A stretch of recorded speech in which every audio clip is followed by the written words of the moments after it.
la verdad central. La certeza de la venida de Cristo debe inspirar a ser vigilantes y fieles en el servicio del Señor.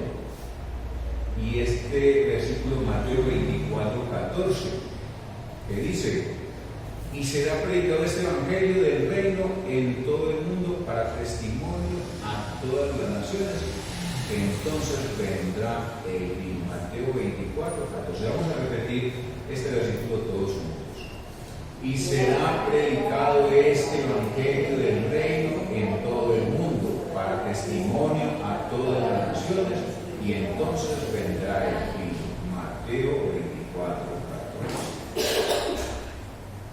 Entonces, hoy estudiaremos primero señales que anticipan el fin, que está en Mateo 24, del 4 al 14. Segundo, la venida del Hijo del Hombre, que está en Mateo 24, capítulos 29 al 31. Y tercero, parábola de la higuera, que está en Mateo 23, del 32 al 35. Yo creo que es Mateo 24. Entonces, señales que anticipan el fin. Está en Mateo 24, del 4 al 14. Y dice el primer versículo de Mateo 24, el versículo 4. Respondiendo Jesús les dijo: mirad que nadie os engañe. Mirad que nadie os engañe. Esta advertencia de Jesús a los discípulos enfocó el peligro de estar tan preocupados por el futuro que no tomarían en cuenta su condición y fidelidad en el presente.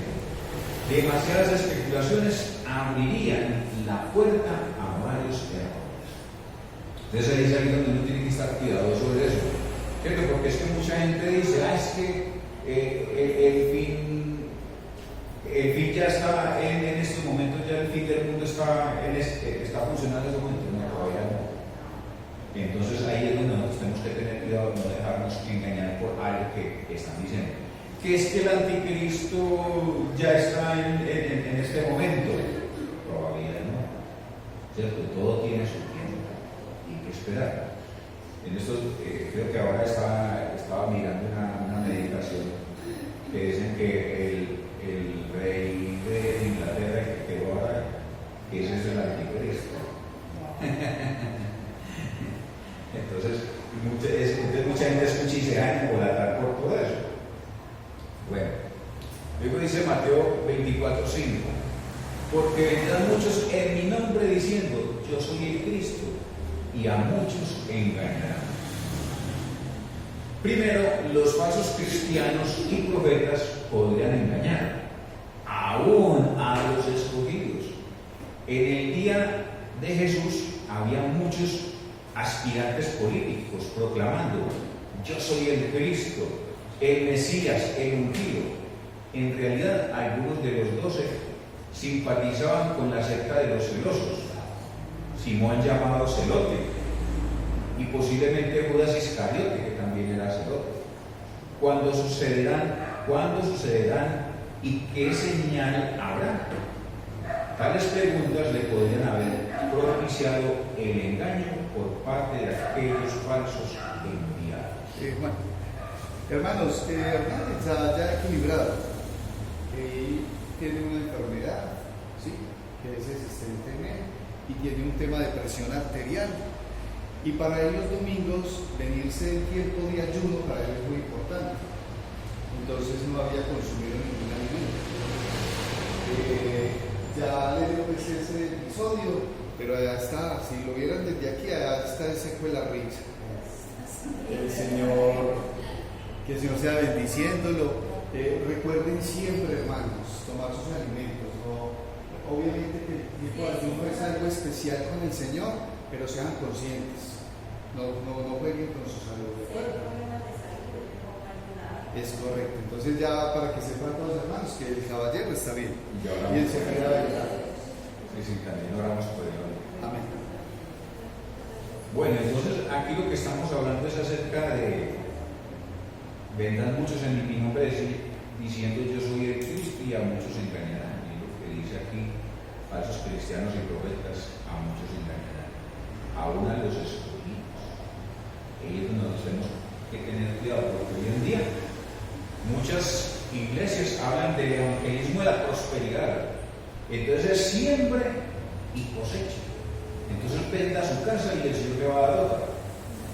Y traiga esa platica para la iglesia porque el Señor le va a bendecir todo. Entonces ahí tenemos que tener cuidado. Luego dice Mateo 24:6: oiréis de guerras y rumores de guerras. Mirad que no os turbéis, porque es necesario que todo esto acontezca, pero aún no es el fin. Segundo, la presencia de guerras y rumores de guerras que los falsos cristos iban a fomentar no les debía sorprender, porque era necesario que esto acontezca. Jesús vio claramente que los anhelos nacionalistas de los judíos estaban a punto de provocar un conflicto con los romanos y no querían que los 12 se identificaran con un falso movimiento mesiánico. Tenían que guardar en mente las palabras de él: mi reino no es de este mundo. Y mire, oiréis de guerras y rumores de guerras. Mirad que no os ocupéis, porque es necesario que todo esto acontezca, pero aún no es el fin. Y es lo que estamos viendo, por ejemplo, ahora con Rusia atacando a Ucrania. Y hay otros países que ya se están aliando con Rusia: Corea del Norte, China y al parecer Turquía también. O sea, pues ya ahí se está conformando, pero como dice, porque es necesario que todo esto acontezca, pero aún no es el fin. O sea, todo se está ya armando. Estamos en los últimos tiempos. Esta es la última generación. Luego dice Mateo 24:7: porque se levantará nación contra nación y reino contra reino, y habrá pestes y hambres y terremotos en diferentes lugares. Tercero, los tiempos de la lucha de nación contra nación y reino contra reino, y de hambre y terremotos por todas partes, les sería fácil pensar que se acercaba el fin del mundo. Sin embargo, Jesús les advirtió 2 veces: todavía no es el fin del mundo. Todas estas cosas son principio de dolores, como dice Mateo 24:8, y todo esto será principio de dolores. El sufrimiento inminente de Jesús era un anticipo del dolor de la iglesia y de su tribulación a través de los siglos. Porque obviamente sí, yo recuerdo, uno miraba cuando empezaron con lo de la Biblia a traducirla, y entonces empezaron a perseguir a los cristianos por causa de eso. Nadie podía ni tenerla ni leerla. Los católicos dicen que la Biblia se enloquece. Y entonces ahí es donde nosotros tenemos nuestra Biblia. La leemos para alimentarnos de lo que Dios nos está diciendo, porque la Biblia es la palabra de Dios.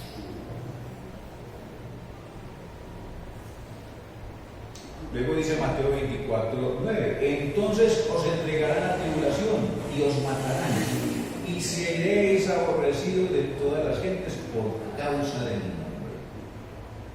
El sufrimiento de los 12 al cumplir lo que falta de las tribulaciones de Cristo a favor del cuerpo, iglesia, iban a tomar muchas formas. Os entregarán a tribulación, os matarán y seréis aborrecidos. Todo esto aconteció poco después en la iglesia primitiva. Y obviamente hubo persecución. Muchos en esos actos romanos donde hacían las cacerías con los tigres, entonces a los que eran cristianos los cogían y se los soltaban a los tigres. familias enteras, niños, mujeres, y eso afectó. Obviamente, hubo una situación ahí que también se dio, y es que el pueblo de Israel, el Señor les dijo, cuando entren a la tierra prometida, acaben con todo, no dejen absolutamente nada, ni niños, ni mujeres, niños de pecho, hombres, varones, todo, acaben con todo, pero ellos no lo obedecieron, y por eso más adelante, entonces estaban pagando también las consecuencias de la desobediencia. Luego dice Mateo 24:10, muchos tropezarán entonces y se entregarán unos a otros, y unos a otros se aborrecerán. Además, a causa de la persecución, muchos cristianos tropezarán. Griego, serán escandalizados, la palabra en griego. Hasta se traicionarán unos a otros ante las autoridades judías y romanas. Los falsos profetas iban a incluir a los rebeldes políticos. Y esto es lo que nos dice Mateo 24:11. Y muchos falsos profetas se levantarán y engañarán a muchos. Los que engañarán a muchos abarcarán a los legalistas, tanto como a los libertinos en la iglesia. Entonces ahí es donde uno tiene que tener cuidado. Muchos tropezarán entonces y se entregarán unos a otros y unos a otros se aborrecerán. Y muchos falsos profetas levantarán y engañarán a muchos. Y eso sucede hoy en día en las iglesias. ¿Cierto? Incluso por ahí había un señor que decía que era Jesús. Formó su iglesia y todo, el Señor se murió. Después la esposa dijo que el espíritu del esposo vino sobre ella y que ahora ella es Cristo. O sea, y gente siguiéndolos así. Entonces, el Señor nos está previniendo contra esa gente. Porque la falsos cristos ya Jesús vino. Solo que los judíos todavía no han entendido que ya el Mesías vino. Ellos están esperando al Mesías y ellos van a ser los más engañados cuando vengan los tiempos postreros, porque ellos van a creer que ese es el Cristo y mentira que va a ser el anticristo. Luego dice Mateo 24:12, y por haberse multiplicado la maldad, el amor de muchos se enfriará. Todo esto llegará a multiplicar la maldad aún entre los discípulos. Por eso se enfriará el amor de muchos. El mesianismo guardado por algunos creyentes judíos y el libertinaje indulgente de los convertidos gentiles constituyó una amenaza al amor que la iglesia debía mostrar delante de él. O sea, la iglesia, nosotros somos un lugar, es el cuerpo de Cristo, y el que viene siempre será recibido con amor, con la ayuda que necesite.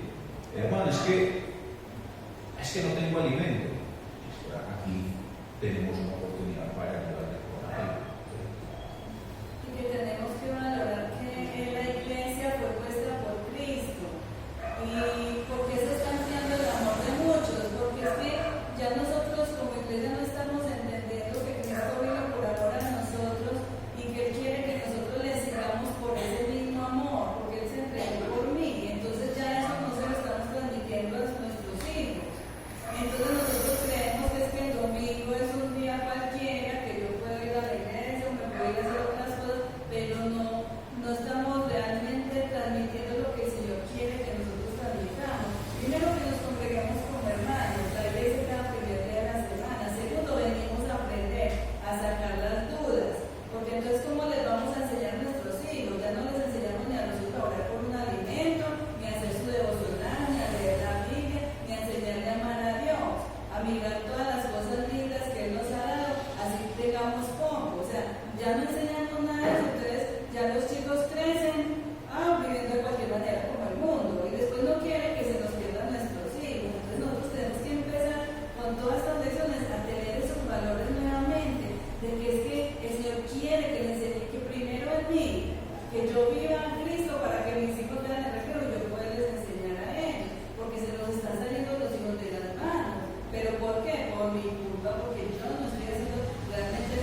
amor de muchos se va a enfriar, hermanos, y nuestros hijos van a tender siempre más a apartarse de Dios que de Él, porque obviamente estamos en el pecado, pero somos nosotros quienes vamos a enseñar ese amor a nuestros hijos, porque lo tenemos que vivir primero nosotros. Así es.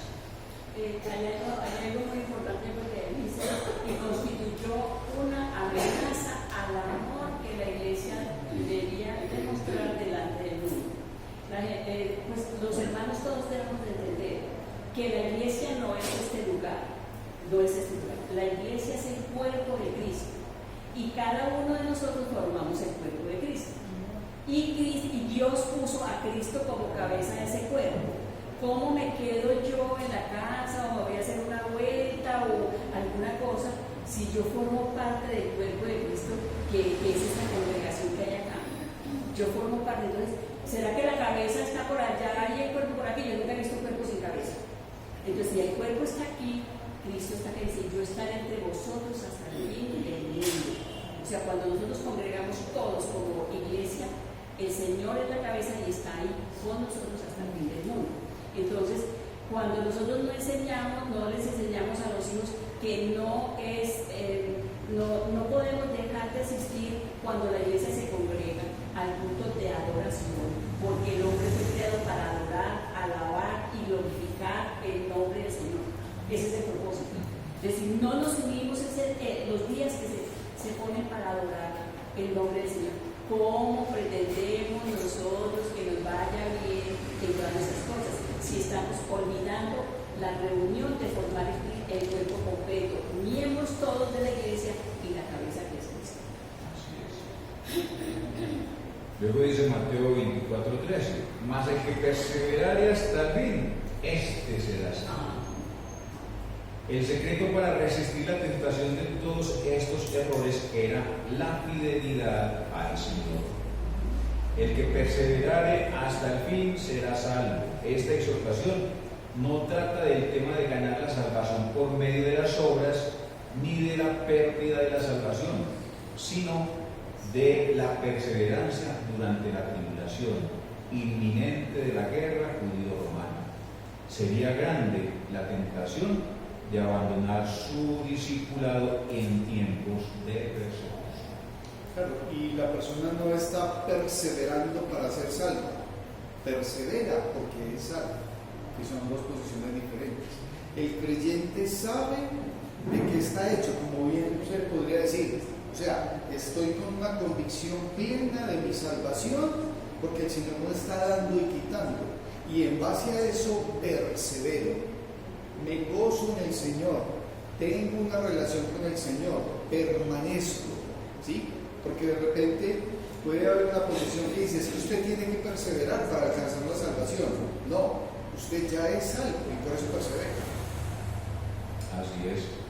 Y mira lo que dice, esta exhortación no trata de ganar la salvación por medio de las obras. Por medio de las obras nadie es salvo, es solamente por la gracia y la misericordia de nuestro Dios.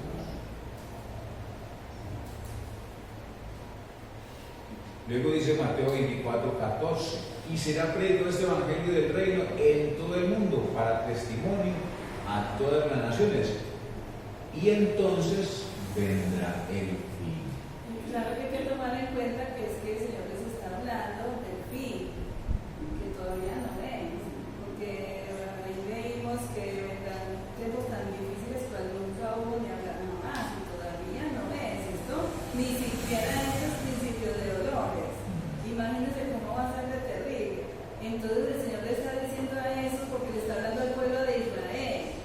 Realmente es para el pueblo de Israel, a los finales del tiempo, porque el tiempo de la iglesia es este. Por eso nosotros tenemos que estar atentos a lo que vivimos ahora, porque en este tiempo realmente la iglesia no va a estar. Pero ¿qué tal que usted se quede, hermano? Ahí es donde yo tengo que pensar, ¿qué tal que yo me quede? Ya, y realmente si yo me quedara, tendría que pensar, ¿será que yo tendré la oportunidad? Porque si no hice caso aquí, mientras el Señor nos está dando la gracia, menos va a ser en ese tiempo. Entonces, tenemos que saber que nosotros tenemos que perseverar. Ese fin para nosotros va a ser la muerte o el arrebatamiento, no, pero tenemos que perseverar. Así es. Aquí Jesús les contestó la pregunta, ¿qué señal habrá de tu venida y del fin del mundo? Al suceder la muerte de Jesús y la destrucción de Jerusalén, los 12 no debían pensar que estas eran señales del fin, sino más bien eran los días de venganza. La señal verdadera del fin del mundo era misionera. Este evangelio del reino será predicado en todo el mundo para testimonio a todas las razas.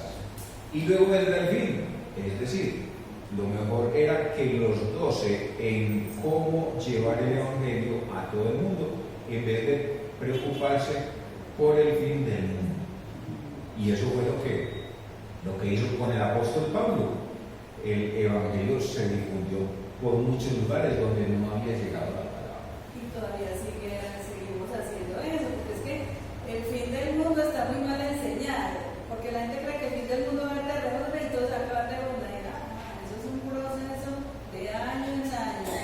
Y según pues la Biblia, pero nuestra tarea es esa, llevar el evangelio a todo el mundo, porque es que la gente dice, es que, pero Dios, ¿por qué permite que fulano haya muerto de tal manera, una muerte trágica, por decir algo?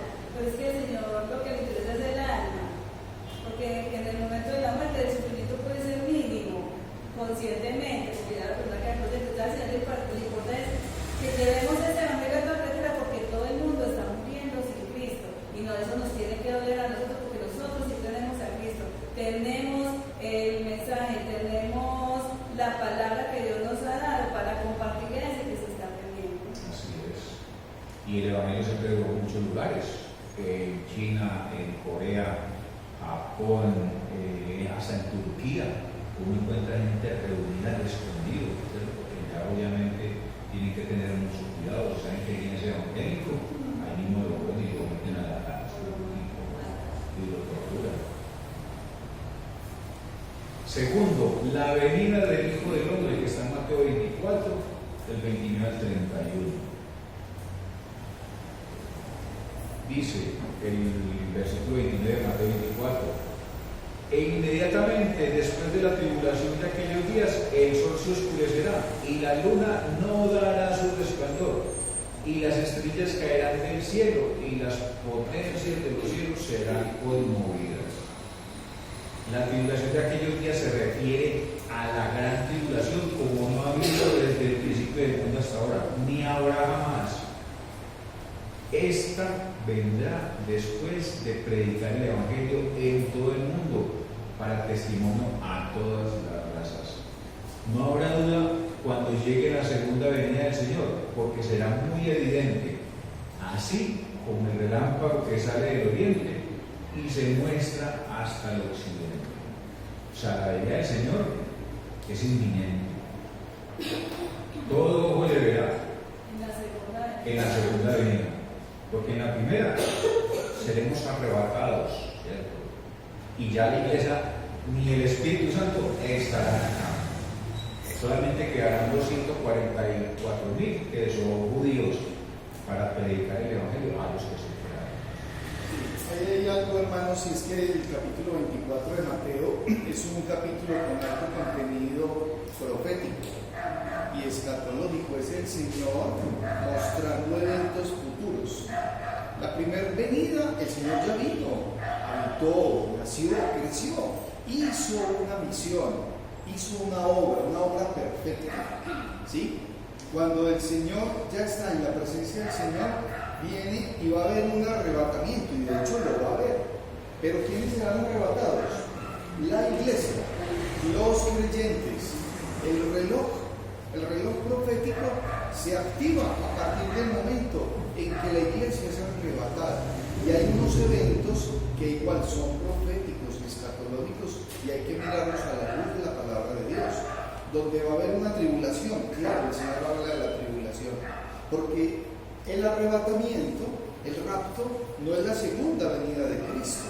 No, Él viene por su iglesia, por aquellos que le hemos recibido, y la iglesia estará con Dios, y lo haremos en las nubes.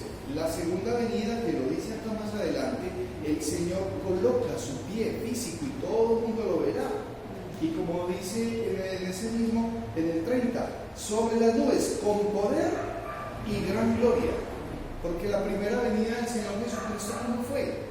En humildad, en amor, con esperanza. La segunda venida no va a ser así, va a ser con poder. ¿Por qué? Porque viene a hacer juicio, porque viene a juicio. Y eso es lo que cada creyente que ya ha creído en el Señor Jesucristo, que vive una vida conforme a la voluntad de Él, que por gracia es salvo, hemos de saber que vendremos con el Señor a hacer esa labor que Él dice, porque es así. Y la iglesia, hermanos, no pasará por tribulación, no pasará por tribulación, el Señor lo dice en su palabra.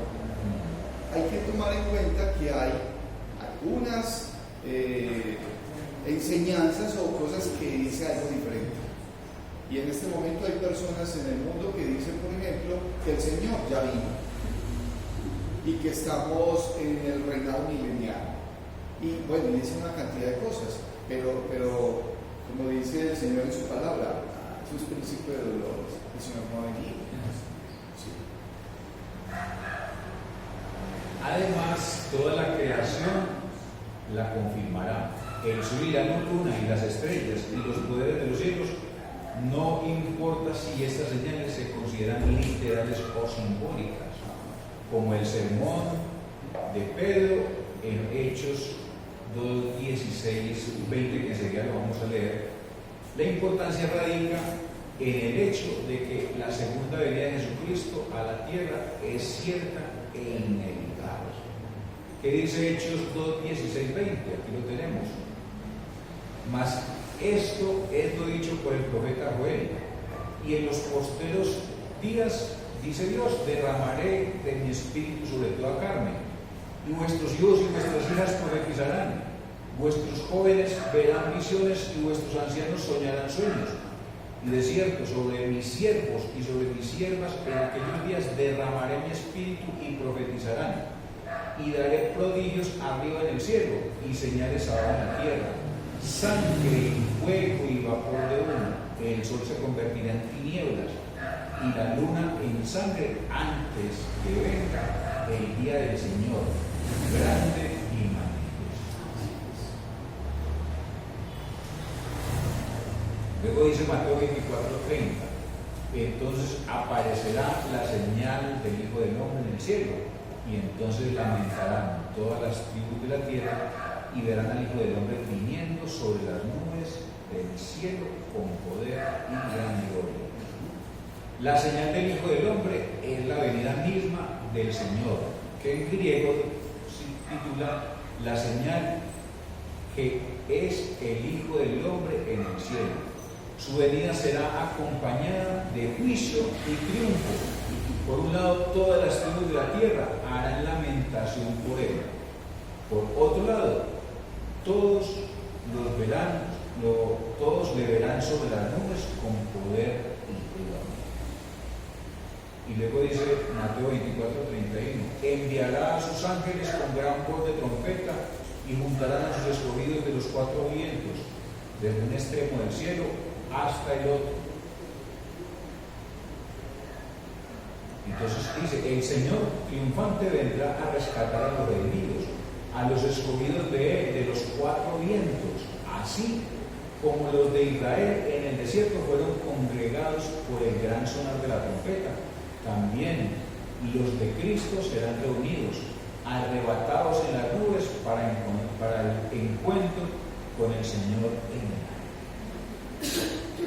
Mire la importancia de la congregación. Iglesia quiere ser congregación, asamblea, reunión, grupo. Por ese grupo, en el mundo de grupos, por todo el universo, cuando el Señor venga se lleva a la iglesia, todos los grupos que estén reunidos, orando, que hayan glorificado el nombre del Señor, Él viene y lo lleva. Y las demás personas que van acá. Y allá nosotros ya, gracias a Él, estaremos con Él, esa parte estaremos con Él en la nube. Ya no tendremos más nada que ver con este mundo. Es más, no veremos qué pasó con los que se quedaron acá. Por eso la importancia del Evangelio, de llevar el mensaje a nuestros hijos, a nuestros hermanos, a todas las vecinas, a todos los que podamos. Porque queremos que todos estén en ese momento cuando el Señor. aparezca en las nubes. Tercero, parábola de la higuera, que está en Mateo 24, del 32 al 35. Y dice: de la higuera aprended la parábola cuando ya su rama está tierna, brotan las hojas, sabéis que el verano está cerca. Mateo 24,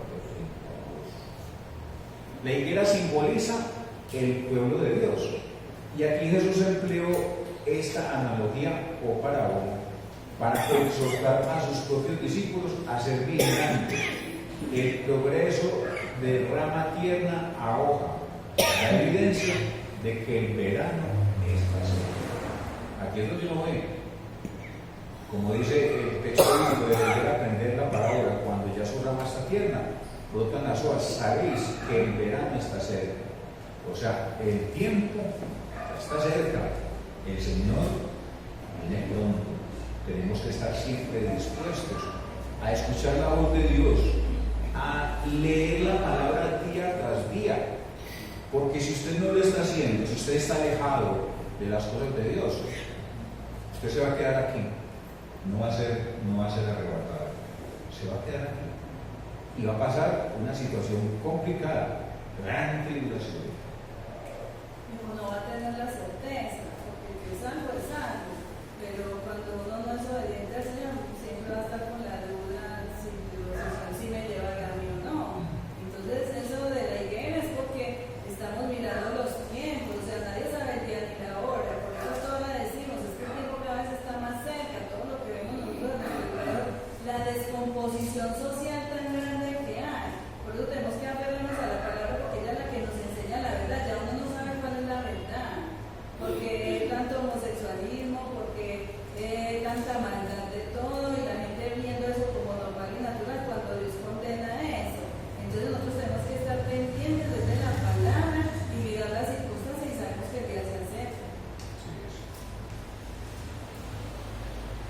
Luego dice Mateo 24, 33: así también vosotros, cuando veáis todas estas cosas, sabed que está cerca a las puertas. Así también el Hijo del Hombre está cerca a las puertas, viniendo para juzgar y redimir. Cuando veáis todas estas cosas, o sea, todas las evidencias históricas antes de la destrucción de Jerusalén y todas las señales cósmicas antes del fin del mundo, tiempo está cerca. Y es donde nosotros tenemos que tener cuidado, estar siempre firmes con el Señor, dándole la alabanza, la honra y la gloria, leyendo la palabra cada momento, aferrándonos siempre a Él. Y congregándonos con iglesia. Y luego dice Mateo 24, 34: de cierto os digo que no pasará esta generación hasta que todo esto acontezca. La inminencia del juicio divino sobre el templo de Jerusalén se reflejó en las profecías de Jesús. No pasará esta generación hasta que todas estas cosas sucedan. Esta predicación se cumplió unas décadas más tarde durante la misma generación de los 12 discípulos, tal como Jesús les aseguró: mis palabras no pasarán. O sea, la palabra de Dios es eterna. La Biblia, nadie puede quitarle nada, porque el que le quite o le añada algo, juicio caerá sobre él.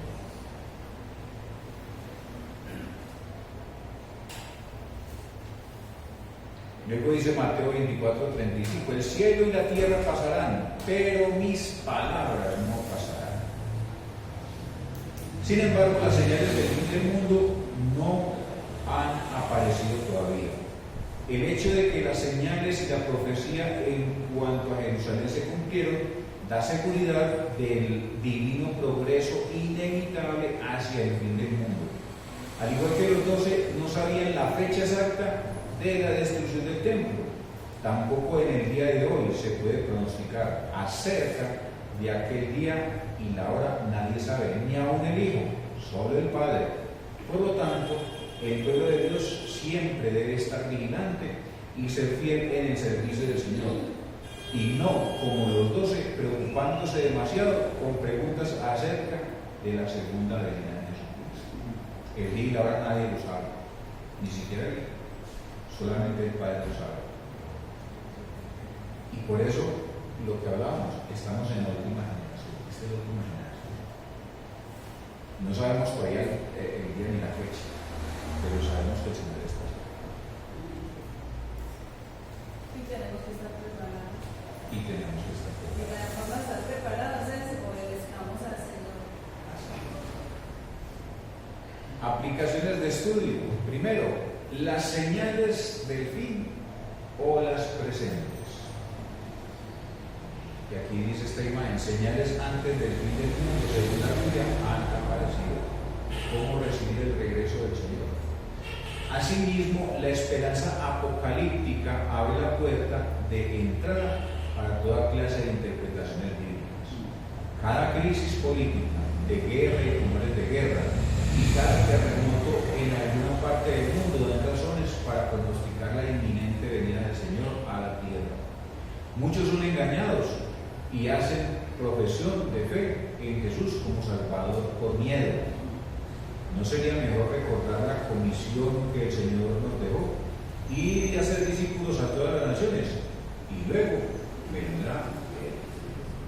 Y esa es la tarea que el Señor nos dejó, predicar la palabra a nuestros compañeros de trabajo, a nuestros vecinos, ¿cierto? Dar, pues, como ese testimonio de lo que nosotros tenemos que hacer. Y cuando uno tiene una real relación con el Señor, en obediencia, en sumisión, en leer la palabra, en compartirla, pues que venga el fin cuando sea. O sea, me puedo morir hoy, pero yo sé a dónde va mi alma, pero puede venir el Señor, qué bendición. O sea, cuando uno hace lo correcto y tiene una relación real y personal con el Señor por amor, ojo, no por miedo como dice ahí, sino por amor, que venga el fin cuando sea. Así es. Segundo, ¿cuándo viene Jesús por segunda vez?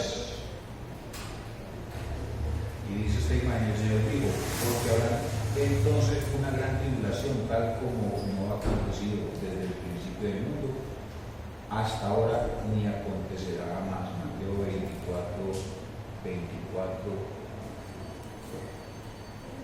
Ni Jesús mismo sabe esto. ¿Por qué no aceptamos su palabra? Ni aun el Hijo sabe. Sería mejor preguntarnos acerca de su primera venida. ¿Quién era? ¿Qué dijo? ¿Qué hizo? El Hijo del Hombre vino del Padre para redimir sus criaturas y su creación, a una costa de ser juzgado injustamente. Asimismo, el Señor, exaltado por medio del Espíritu Santo, está ofreciendo la redención a todas las razas a través de nosotros los redimidos. Cuando terminaremos esta tarea, luego vendrá. El tiempo de la venida está cerca. Tenemos que estar siempre en comunión con la iglesia, aferrados a su palabra, leyendo la Biblia, porque es que la Biblia no se la dan a uno para ponerla ahí en una naquera y dejarla y entonces la llevo el domingo, la dejo toda la semana y luego la desempoco para volver a caer. No. La palabra de Dios nos habla a nosotros, la leemos, la escuchamos y la guardamos. Es un alimento espiritual.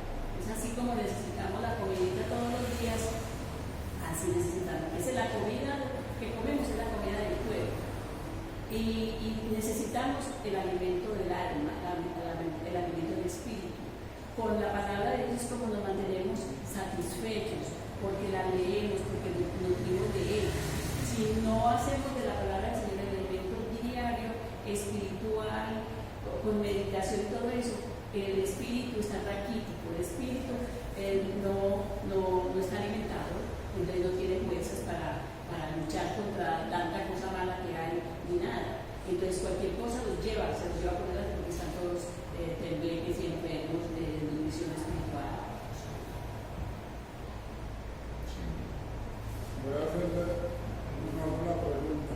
Usted que es una persona que tiene buena sabiduría. Si yo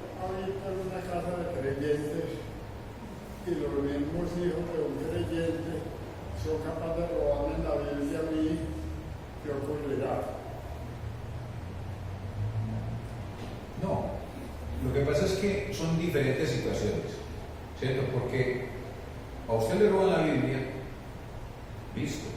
Que son creyentes, uno no sabe si son creyentes o no son creyentes, porque muchas veces dicen ser creyentes, pero realmente no lo son, y menos si le están robando a alguien algo. Entonces, ¿qué hacemos? Simplemente, Luis Carlos, me robaron la Biblia, ¿me puede regalar otra Biblia? Inmediatamente se lo entrega para que la siga leyendo. El problema es cuando uno está apartado de Dios. Sí, cada persona dará cuenta a Dios y de lo que haga. Cada persona dará cuenta a Dios. Ahora, hay algo, hermanos, que hay que tomar en consideración importante en esta porción que estamos viendo. Y es que el cristiano fiel y verdadero, como dice un coro, un himno que cantamos, el cristiano fiel y verdadero, y también el obrero de valor. ¿Cómo es que un creyente va a caminar su vida con la confianza plena de que es salvo? Porque para ser salvo hay un requerimiento. Primero, un arrepentimiento verdadero y auténtico para con Dios. Y recibir al Señor Jesucristo y vivir en la fe que es en Cristo Jesús. Porque lo vimos en Romanos. Si alguien no tiene el Espíritu de Cristo, no es de Él. Que no se llame a mentiras.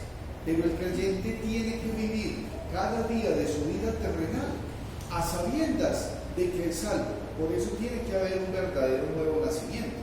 Porque hay personas que están viviendo unas circunstancias alrededor de su vida y entonces muy posiblemente la persona se dedica más a qué? A mirar que me hicieron esto, que me hicieron aquello. No, ¿cuál es su relación con el Señor? Porque yo tengo que caminar es firme. Mi salvación no es un juego, mi vida eterna no puede ser un juego, hermanos. Yo voy caminando una vida terrenal confiado en Cristo, en que soy salvo, que ha habido un verdadero arrepentimiento, y cuando hay un verdadero arrepentimiento es porque hay un cambio, porque el pecado duele, porque si la persona sigue viviendo el pecado y no tiene ningún problema, entonces venga, un momentico, intereses, hermano. Y mientras estemos vivos, todos tenemos oportunidad. Nadie puede desechar a nadie. Ahora, ojo Lidia, hay acciones. Las creencias son diferentes. Yo ella con mi Biblia aquí. Entonces me dijo una persona, ¿usted cree que porque carga su Biblia bajo el brazo, usted es un santico? Déjenme decirle, las ideas son diferentes. Déjenme decirle, esa Biblia que usted lleva bajo el brazo, como es la palabra de Dios, es la trinchera de los hipócritas, donde se ocultan los falsos profetas, los que aparentan ser lo que no son. Ese libro es la palabra de Dios, la verdad. La gente se esconde de la Biblia, se oculta. Es un escondite donde el hipócrita aparenta ante Dios ser lo que no es. Eso me sorprendió, de verdad que me sorprendió. Sí. Hermanos, cuando vemos la palabra, el Señor nos enseña algo maravilloso cuando habla de la enseñanza de los dos cimientos. Y entonces, ¿qué dice el Señor? Porque son palabras del Señor Jesucristo. Si alguno pues oye mi palabra y la hace, ¿y qué? Y la hace. Le compararé a un hombre prudente que edificó su casa sobre la roca. ¿Qué es quién? Cristo. Y vinieron los vientos, vino tempestades, vino tal cosa, pero aquella casa quedó como firme sobre la roca. Pero aquel que oye mi palabra y no la hace, le compararé a qué? A un hombre insensato que edificó su casa sobre qué? Sobre la arena. Igual, vinieron las tribulaciones, vino la lluvia, vinieron los vientos, se subieron los ríos, y aquella casa se cayó. ¿Por qué? Y fue grande la ruina. Porque lo que hay que es volver verdad el Evangelio en mi vida. Lo tengo que volver realidad en mi vida. Porque si no, entonces, ¿sobre qué estoy fundamentado? Teníamos una experiencia cuando íbamos a la fundación. Había un hombre allá a los cuales le dimos Biblia. Y entonces, ¿qué decía el Señor? El don Álvaro se llamaba. Digo, no, es que yo todos los días pongo una Biblia y me la pongo aquí en la cabeza. Y él llega y se levanta y es que se hacía así. Y yo me hago así. Y la pongo debajo de la almohada. Hermanos, ¿dónde? ¿Acaso es que este libro es una magia, es místico? No, hay personas que desafortunadamente viven su vida como creyendo de que porque es que yo tengo este libro debajo del brazo, hermano, es que porque usted venga los domingos con la Biblia debajo del brazo, no lo hace cristiano. No porque usted venga y se congregue aquí, usted es cristiano. Usted es cristiano es porque le obedece al Señor, porque ama al Señor, porque está en un constante proceso de santificación, de arrepentimiento y de confesión. O si no, entonces usted está viviendo es una religión y ahí se va a equivocar. Y ojo, hermanos, es mejor que nos hablen con la verdad. Y la verdad es que hay que obedecer. Así es. Y hay que caminar y que el Señor tenga misericordia de los que obran mal. Bueno, seguimos. Lecturas bíblicas para el siguiente estudio. Recuerden la de hoy. Y será predicado este evangelio del reino en todo el mundo para testimonio de todas las naciones. Y entonces vendrá el fin. Mateo 24:14. Leamos los nombres de todos. Y será predicado este evangelio del reino en todo el mundo para testimonio a todas las naciones. Y entonces vendrá el fin. Mateo 24:14.